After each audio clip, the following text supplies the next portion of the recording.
All right, y'all, let's kick it. Good morning. Welcome to a Monday edition of Morning Scone. Hope y'all having a good one. Wait for y'all to fire up here. Fair warning. Drew's in a little bit of a mood. Been a little fussy here this morning. So we'll see if we can make... He's about to walk in here. I just had to calm him down in the other room. But he's about to walk in here. We're going to see how this goes. Stephen Bro, good morning. What's up, Dad? David Childers, good morning. Matt Kernan, Casey Montz, appreciate y'all. The monster is here in the office, and he is not fussing, so that's a very good thing so far. All right, if y'all watched yesterday, man, it was awesome. Had over 3,000 people watch the video yesterday at last check. I think we're at like 3,400 before we went to bed, so appreciate that very much. Everyone who hit the share button, who's watched, I get it, fall camp time, so a lot of people interested in LSU at fall camp and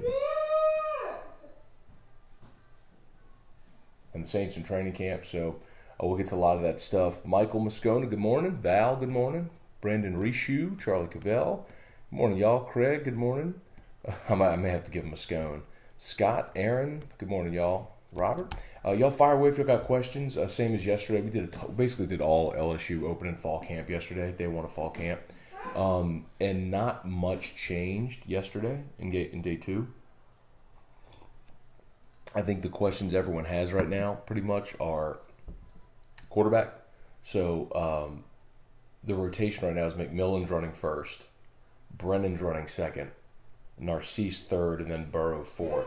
So they're trying to make Burrow earn it. I still think Burrow's going to be the guy. But the thing that surprised me a little bit is it seems from like the coach's standpoint that they're looking to see who's going to win that job between Burrow and Brennan, Burrow and McMillan, not Burrow and Brennan, which is a little bit of a surprise because I think most of us have just assumed up to this point that it was going to be Burrow or Miles Brennan.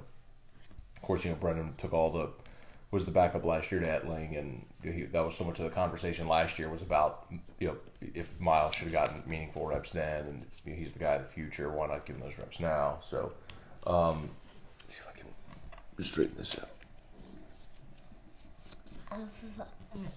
out. Are you watching Daddy on the TV? Oh no! Don't touch that. He thinks it's hilarious. No, don't. We're not doing that again, buddy. Drew's figured out he can move the camera. Drew. Yes, Drew's figured out he can move the camera. And when he... Yeah. Alright, sorry about that, y'all. Bring the shot up again where it's halfway decent. That kind of day, huh? Be dealing with Drew doing this. What did he do? Okay, never mind. Is that alright? Yeah, I bet y'all don't care. I put way too much thought into this camera shot. Alright. One other quick note, and I'll get to y'all's questions. One other quick note is the Saints waived Brandon Coleman, the wide receiver, and I think that's significant because that looks like it's something we've talked about a bit. That, for me, was the most interesting position coming into camp because you have so much talent there, and especially with the way it was a bummer for Traven Doral getting hurt, but with the way Traquan Smith has played so far during camp, Tommy Lee Lewis just had an awesome weekend. And I think that's given Peyton the confidence to open up that roster spot. So Brandon Coleman failed a physical, so they waived him.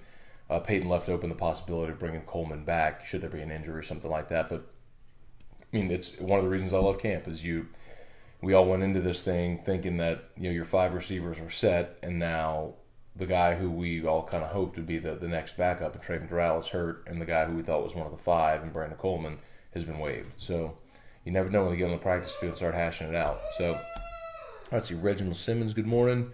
Curtis Arville, good morning. Trivia Carter, good morning. Will, Justin, Sean, Tyler, good morning, y'all. All right, Scott, in honor of Randy Moss, Hall of Fame induction, thoughts on Thad Moss, expectations of being the son of the Hall of Famer. So I'm actually really interested in the tight ends this year. For one very obvious reason, that the offensive coordinator is the former tight ends coach. And if you go back to 2016 when Steve was coaching as the interim offensive coordinator, I can remember they threw a pass to Deshaun Smith, and he almost scored on him. It was that first game against Missouri. He might have. I don't know. He didn't score, but he caught a ball like left flat and ran for like 30 yards. And the whole stadium like erupted because it was like, holy crap, they actually threw a ball to the tight end, which was, of course, a joke during the Miles era for so long, like a punchline that people, they would throw to the tight end. But I think Steve absolutely gets tight ends involved. Foster Moore is going to be the starter. I just don't know that you're going to see too many two tight end sets with this offense. So now with Pettigrew having the knee injury, it opens up an opportunity. I mean, you got Ja'Cory Washington, who's a pass-catching tight end, and then Moss, who is a thick kid who can block but also can catch the ball. So he's probably third right now among that group. But I'll keep an eye on him when we go out and let you know what I see. And certainly when we have the chance to talk to Ed, we'll ask. But, I mean, realistic expectations, that they're not high because he's just not the starter. Foster Moreau is, and I would think maybe next year would be a better opportunity. But it does show you, though, interestingly enough, how Ed's building his program with transfers, because Les never really dipped into the transfer market. I mean, it was a rarity when they went and got Etling or, I mean, like Mettenberger and JUCO is a different story, but from a Power 5 transfer, remember they got Rob Bolden from Penn State after the Paterno mess. It was just a rarity that they would go out and get a Power 5 transfer. So, but Ed's doing that, and we'll see how much these guys will factor in. Of course, Giles and Fehoko this year, Burrow as a grad transfer, and we'll see about Moss. Blake, good morning. John, good morning. Correct. No big deal. Just like Tony running the cameras in the studio. Sometimes, actually, yeah.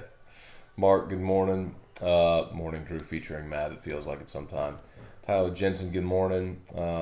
Yeah, so Mark mentioned Coleman there. I just saw your comment. Yeah, it's a big. I think it's a big deal. Saints have the first preseason game this Thursday. They're at Jacksonville. First chance to hear Zach Strief call a game, which will be interesting. But I definitely of course, you want to see the backup quarterbacks, kind of always do, and it's in a way unfair to judge the offense with the backup, like the offensive skill guys with the backup quarterback. But I am interested to see the receivers, and then I do want to see Boston Scott too, because I think he'll make the team either both as a backup running back and a return specialist. So I'm curious to see how they hash that out with the return men. Eric, good morning. Brandon Madden, good morning. Greg Stallnecker, good morning. Justin Robinson, good morning. I heard the Saints want Glennon from Arizona. If he gets cut, paid not sold on Tom Savage. I wouldn't be sold on Tom Savage either. But then again, we haven't seen a preseason game yet, so let's see how they hash it out. For me, I really think what's interesting is going to be if Taysom Hill makes the team as a quarterback. If Taysom Hill wins the backup quarterback job, which I don't know he will, but if he wins the backup quarterback job, I can't see you realistically using that guy on special teams. Like, how can you have your backup quarterback running down, covering kicks and punts? You just can't. So the other thing that does, it would free a roster spot for another special teams guy if Hill wins the backup quarterback job. Now, if Hill doesn't win the backup quarterback job, of course he's going to make the team as a specialist and an emergency quarterback. But then that takes up another spot for your second team quarterback. So is that Savage or is, like you said, Glennon? That is an interesting story. Like, it would kind of be better for the Saints if Taysom Hill did win the backup quarterback job, because it would free up a roster spot somewhere else. Blake says, I think we see plenty of two tight end sets in red zone. Maybe. But that's also predicated on having a power back, and I don't think they have that power back. It's different when you have Fournette or Geis back there, or Darrell Williams even, who was really good in the red zone. A lot of people mentioned Chris Curry. The early word on him is hits the hole hard, good north and south runner. The question is, does he have any wiggle? Like, can he make a guy miss? Can he change direction? And you really don't know that until you get him in pads. So that'll be later this week. Chris Domain, good morning. Yeah, I'm fired up about St. Jags. I am the nerd that likes preseason football, and especially like after the Yankees blow a 4-1 lead. Just hurry back, Aaron Judge and Gary Sanchez. Just hurry back. They blow that lead, and I'm like, all right, just give me preseason football. Ryan, Bobby, Chase, Austin, good morning. Let's see, Ricky Jefferson's back with the Saints. I hope it sticks. I always love seeing the Tigers do well. Excuse me. I just don't know, quite honestly, like I don't know where. I think the Saints are so stacked at safety. I don't know where Ricky Jefferson would fit in to make a meaningful impact. Realistically, it feels like just a body right now. They went and spent money on Kurt Coleman. With Marcus Williams, Von Bell. I mean, the way they've drafted at safety this year as well. I mean, it's just they got so many bodies there. It's hard for me to imagine anybody else sticking. So. Lauren Anderson, good morning. You're having a good Monday. Let's see, Brett Charles. How about the picture Joe Burrow looks like he's wearing pads, but no, it's his actual chest and shoulder. Hey man, I think it's one of the reasons that they like Burrow, man. It's like I've said it before, but you're seeing it now. He's physically what they hope Miles Brennan becomes. He's more of a grown up, man. Like. When you're 6'3", 220, 215, 220, you're going to look a lot different than a guy who's 25 pounds lighter than you. So you're only a couple of years older. Like it makes sense. He's entering his 4th year of college. In 2 years, I think Brennan is going to look a lot different than he does right now. But yeah, it's part of the reason why they're excited about it. Let's see. Are they? What does it say? 2 days? Are they in 2 days or just one practice? Yeah. So they're just one.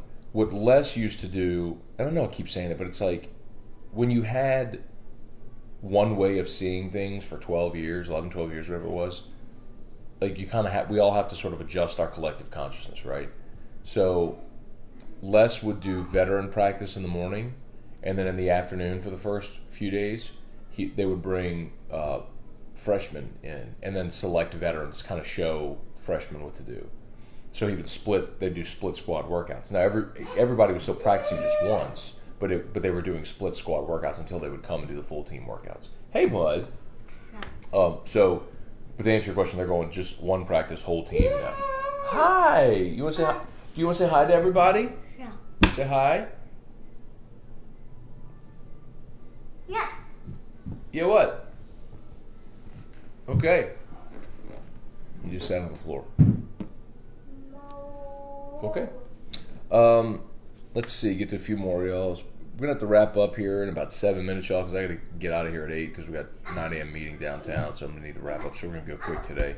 By the way, remind you about Boudreaux's, the Bloody Mary mix, the Margarita mix. Thanks so much to so many of y'all who have gone out and bought it, who have mentioned that you bought it. Appreciate so much Darren and folks at Boudreaux's for sponsoring Morning Scone. It's been awesome having them aboard and awesome to see all the reaction to it. So a lot of y'all have said, you picked it up, you've had extra parties at your house, took it to the beach, this vacation, whatever. So it's awesome product, great local company. Appreciate you. Alexander's, Calvin's, Calandro's, Mid-City Wine and Craft. And then if you're in home, you can find it down at Canada's. And then online, boudreauxmix.com. They'll ship it to you, boudreauxmix.com. Let's see. Is Clyde the next MJD? So I always have trouble comparing someone who hasn't even made it down in college yet to a 10,000-yard rusher in the NFL. So I understand why you'd ask it, because it's like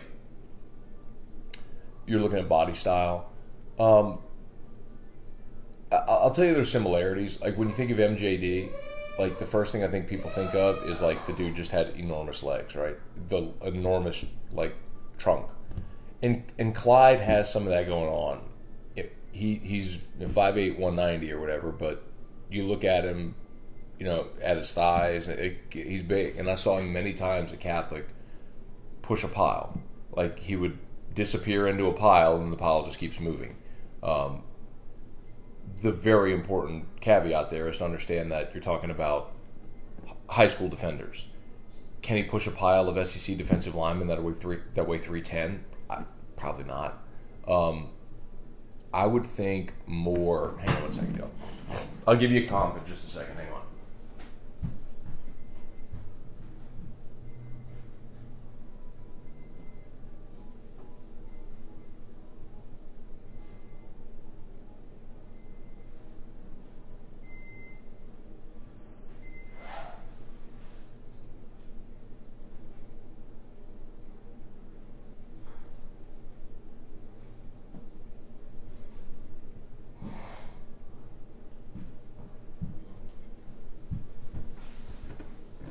All right, sorry. Okay, so I think Clyde is more, and understand, take what I say with a grain of salt, all right? Like, just like you asked about MJD, I'm not trying to compare it to a 10,000-yard rusher in the NFL, but I'm just making a comparison. Stylistically, I would give you work done. I'm not saying that he's going to be a 10,000-yard rusher in the NFL. I'm not saying he's going to be work done.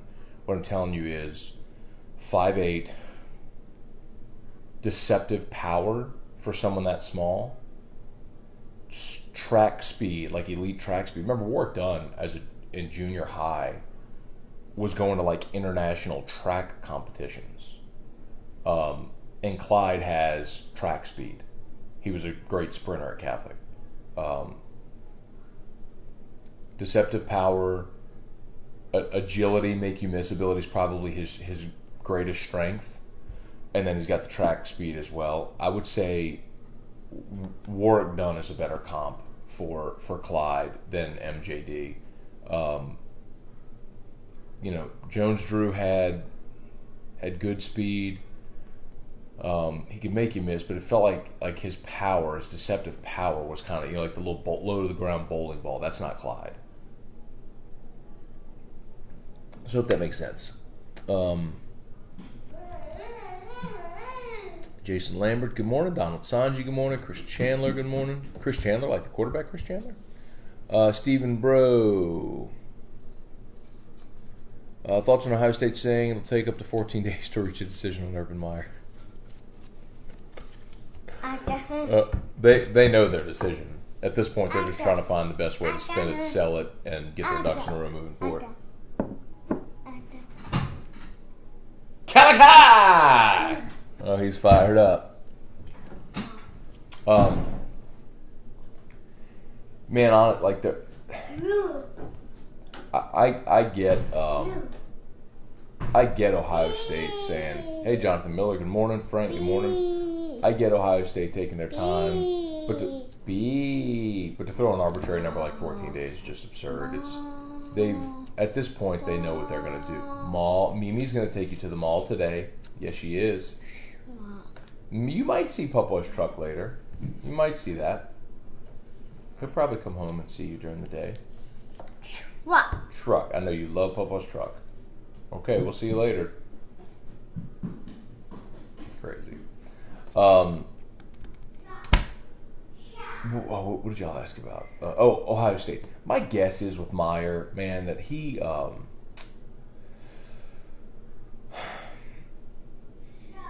don't know how to keep him. Here's what I think they're doing. I think what they wanted to do, Urban releasing the statement, of course, on a Friday when the bad news dump comes Friday at 3:00. Zach Smith does the interview with ESPN, play through the weekend when people disengage. They're hoping to buy time and let the news cycle spin and people forget about this story. So whenever they come back to it with a decision, you don't do it via press conference, you release a statement. And then you hope that it's just quieted down. Because the time that they could have gotten that reaction or been reactionary would have been while they were in the middle of the storm last week. But instead, they waited Friday, release for news dump release Friday evening, and then go through this weekend. It already feels more passive. People are going to start talking about NFL preseason games. Fall camps are here. People are forgetting about it. But my question is, what's going to happen if they announce they're going to keep Urban Meyer or suspend him for 6 games or whatever, or a season? There's going to be anything short of firing Urban Meyer. The social media mob is going to go crazy. So how much of a fever pitch does that reach? I think that's the question for me. And that will probably determine if Ohio State has to go back and then alter whatever punishment they dole out. David Jenkins think Chesson will blow up into a beast this season. I sure do. I think he's got potential to, man. I'd say the thing that I'm curious about was the same issue that a guy like Mingo had, which was when you're that light, you become a liability against the run because teams just run right at you. And you can become a liability against the run. So teams run right at you. So in some instances, we saw this with Arden Key 2 years ago as well, you can't be an every down defender because you're a liability against the run. So as a pass rusher in like obvious passing situations, he should be. I mean, yeah. B. I mean, he's got all the tools, man, and they like him a lot, and he's impressive in the uniform. I mean, there's no doubt he's got all that physical ability to be it. But I'm curious, just in his progression as a football player, how much better against the run he can be this year, because that determines if you're a 3-down defender or if you're a 1 or 2 down defender. So, I mean, and you got a whole bunch of guys. Psst. Truck. They got Michael Divinity starting opposite Chasson right now. I'm more curious to see if Ray Thornton or Trevez Moore, one of those guys, Andre Anthony, emerge and end up making an impact. They just got so many athletic guys at outside linebacker. They've recruited that. Chasson got all the pub, and justifiably so, and he played last year, and they hyped him a bunch. But they've got so many athletic guys at outside linebacker that it's probably the position we're not talking enough about that we should, because last year you had Arden Key, but he was suspended, and Chasson played a bit, and then you had Corey Thompson on the other side. Remember, Corey was sort of a surprise who became a pretty elite pass rusher or consistent pass rusher for LSU last year at outside linebacker.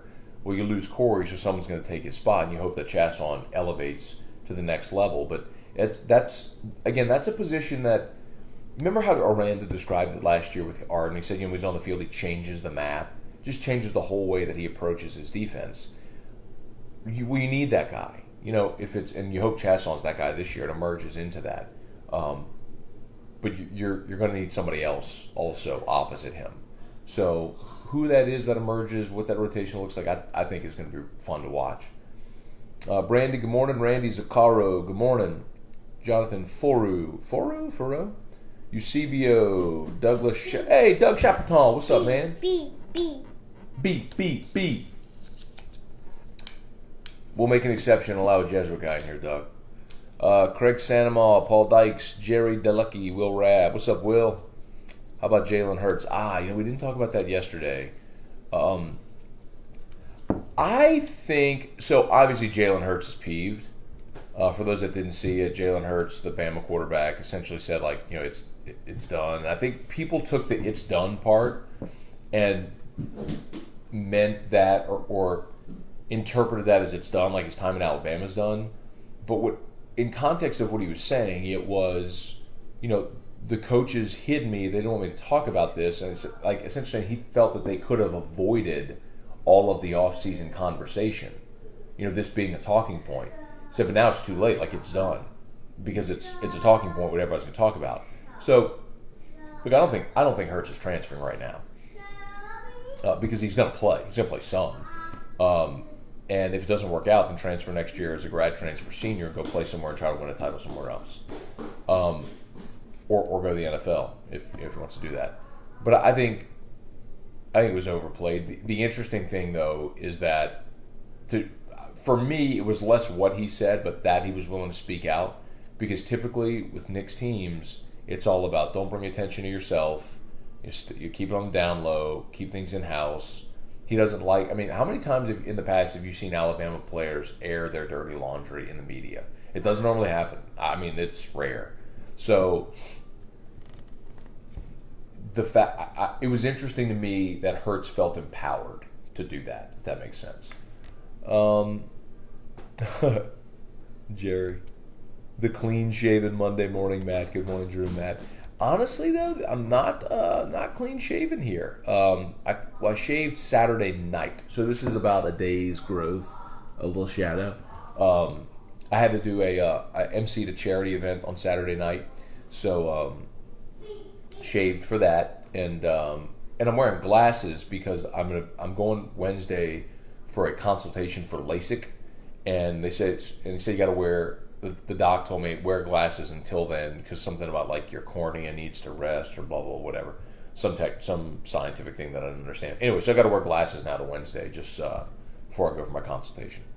All right, let's see. Darren Pellegrin, good morning. Bobby Muse, good morning. Foru, Jerry Byron. Saw a video of Jordan Loving working with the ones and twos. Does he have a chance of ever getting playing time? No. And here's why, Byron. You got Burrow the next 2 years. You got 4 scholarship quarterbacks right now, even if one of them leave. You've already got Peter Parrish committed for next year, and you've got TJ Finley for 2020 committed. Like, he's never going to surpass a scholarship quarterback. Even if you get to a situation where he may earn us, like, sometimes you see the walk-ons that earn a scholarship. Like if they end up having a spot. That happened with Caleb Lewis, was the kid from U High, who ended up being on scholarship like his last year, but he was never going to play.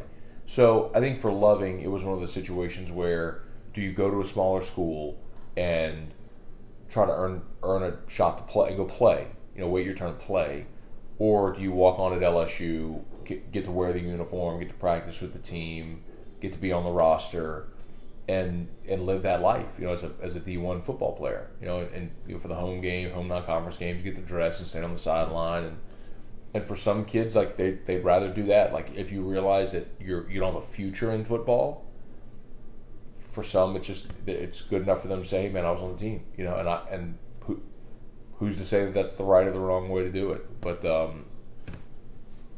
is Loving gonna play? No.